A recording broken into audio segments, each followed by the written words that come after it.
नमस्कार, मैं हूं प्रियंका और आप देख रहे हैं राष्ट्रीय जगत विजन न्यूज। राजधानी रायपुर में पुलिस ने एक बार फिर बड़ी कार्रवाई करते हुए नशे के कारोबार पर कड़ा प्रहार किया है।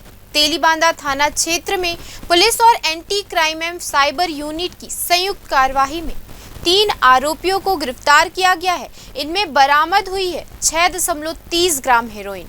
पुलिस ने आरोपियों के पास से इलेक्ट्रॉनिक तराजू, नकदी और 3 मोबाइल फोन भी जब्त किए हैं। बरामद सामग्री की कुल कीमत करीब 1,20,000 रुपए बताई जा रही है। गिरफ्तार आरोपियों की पहचान हुई है अर्पित लाल मरकाम 31 वर्ष, मनीष राजपाल 24 वर्ष और नयन भाटिया 19 वर्ष, सभी रायपुर निवासी हैं। इन तीनों के खिलाफ थाना तेलीबांधा में नारकोटिक्स एक्ट की धारा 21B और 29 के तहत मामला दर्ज किया गया है। फिलहाल इस खबर में इतना ही। देश प्रदेश के खबरों से अपडेटेड रहने के लिए हमारे चैनल को सब्सक्राइब करें और नए खबरों की नोटिफिकेशन के लिए बेल आइकॉन जरूर दबाएं। नमस्कार।